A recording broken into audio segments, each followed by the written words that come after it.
Welcome to How to Make a Video Story in Adobe Spark. First, we'll need to sign in, and then we'll log in with our school account. I'll put my William Paterson email in and then hit Continue. Then I'll hit Company or School Account. Next, I'll continue to log in with my William Paterson credentials. This takes me to the Spark homepage. For a video story, I'll go to Slideshow. At this point, you can title your project and then hit Next. Click Start from Scratch.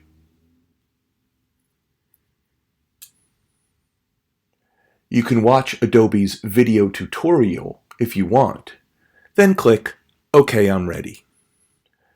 The overall concept is that you will be using video that you recorded on your phone to create a story, using these clips plus a narration that you will write and record. After you have downloaded your clips to your computer, the first thing you'll want to do is pick a theme. This will define the fonts, the colors, and the style of the transitions between your slides. You can also choose the layout for each individual slide. Full screen for video or photos that fill the canvas. Split screen, which allows you to divide the canvas in two.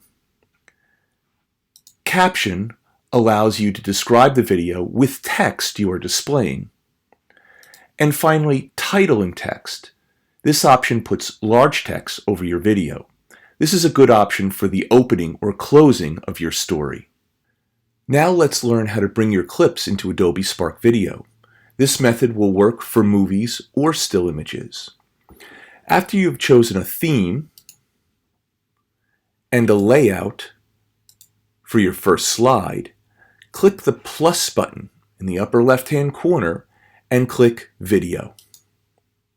This will take you to a browser window on your computer where you can choose the clip for your first slide. Once you click on your clip, you are then taken to the Add Video page. This is where you will choose the best part of your clip.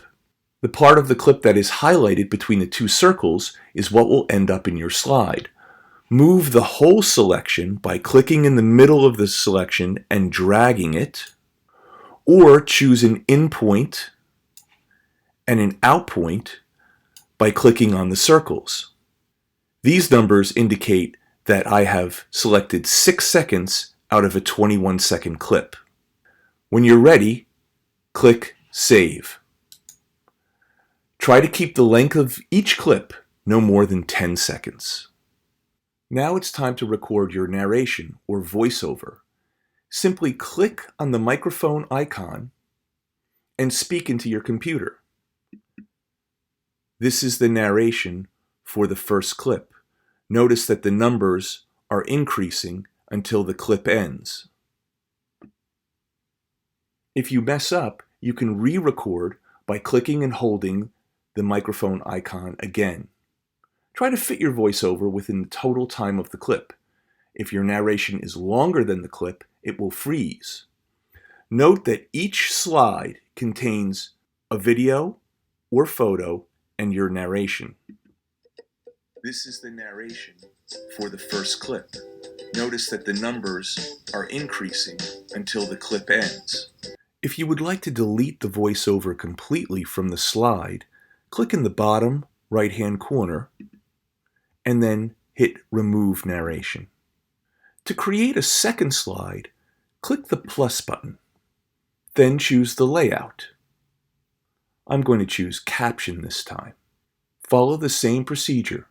Click Video, choose your second clip, Open. Now choose the best part of the clip. I'm going to start it there and extend it out to 6 seconds. Then I'll hit Save. Now add your second voiceover by clicking and holding the microphone. It's the same procedure as before. Try not to go beyond the length of the clip with your voice. Because we've chosen caption, we can now add some text to the video.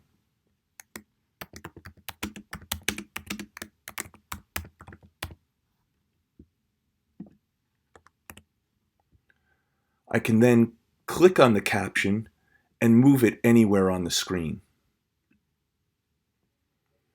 Slides themselves can be deleted, duplicated, or they can be reordered within the sequence.